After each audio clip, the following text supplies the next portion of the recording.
Dampak dari perkataan. Nelson Mandela, tokoh penentang rejim apartheid dari Afrika Selatan yang dipenjara hampir 3 dekade, sangat paham tentang kuasa perkataan.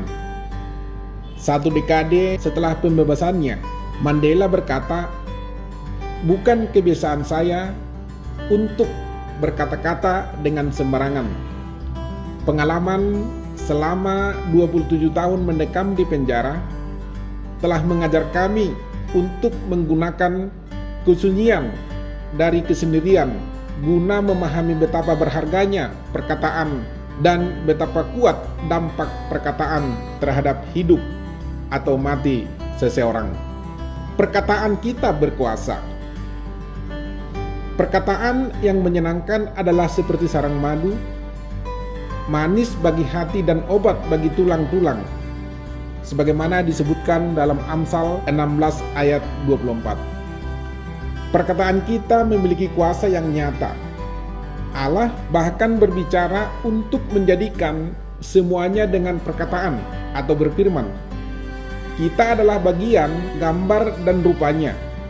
Karena itulah kita memiliki kuasa dalam perkataan.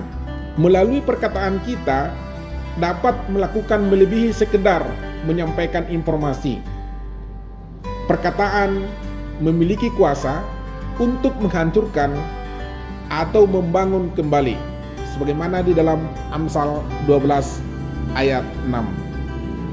Yang kedua, perkataan kita berdampak. Amsal 12 ayat 18, ada orang yang lancang mulutnya seperti tikaman pedang, tetapi lidah orang bijak mendatangkan kesembuhan. Perkataan dapat menolong kita untuk mencapai tujuan kita, atau justru membawa kita pada kehancuran yang mengerikan.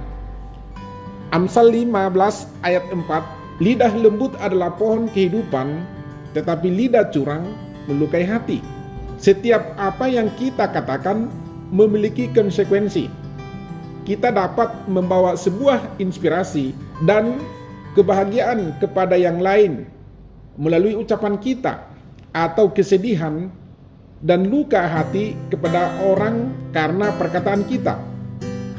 Oleh karena itu, kita harus lebih berhati-hati tentang apa yang hendak kita katakan. Jika kita ceroboh dalam perkataan kita, maka akan menimbulkan dampak negatif bagi pendengarnya. Pikir dahulu sebelum diucapkan. Kemudian yang ketiga, perkataan kita dapat mengubah keadaan. Hal itu telah disampaikan dalam Amsal 17 ayat 27. Orang yang berpengetahuan menahan perkataannya. Orang yang berpengertian berkepala dingin.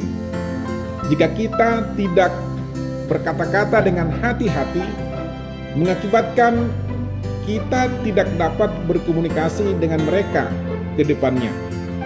Untuk menambah nilai komunikasi dan percakapan kita, maka kita harus menambah sedikit hal-hal ringan seperti humor dan tawa.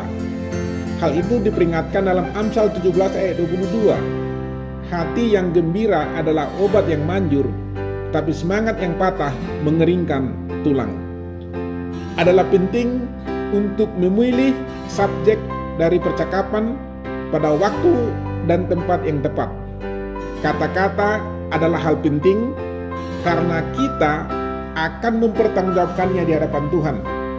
Matius 12 ayat 13 sampai 37. Inilah satu hal mengapa kita harus berpikir 2 kali sebelum mengatakan apapun. Paulus menulis untuk tidak mengatakan hal-hal yang tidak sehat yang keluar dari mulut kita, tetapi untuk menolong dalam membangun satu dengan yang lain sesuai dengan kebutuhan, sesuai apa yang mereka dengar. Paulus juga memperingatkan pentingnya kita saling memberkati dengan ucapan kita. Perkataan kita harusnya menghormati Tuhan dan mencerminkan hubungan kita dengannya.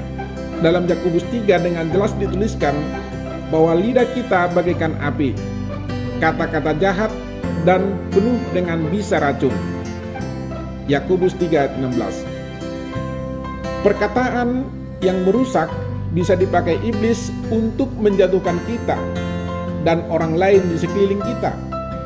Oleh sebab itu, sangat penting berhati-hati dalam mengucapkan sesuatu, dan adalah langkah yang baik sebelum mengatakan sesuatu menjadi pendengar yang baik terlebih dahulu. Marilah kita memilih kata-kata kita dengan bijak, sebab apa yang telah kita ucapkan tidak akan dapat ditarik kembali. Disarikan dari berbagai sumber. Tetap semangat dan antusias. Derman P. Nababan. Horas.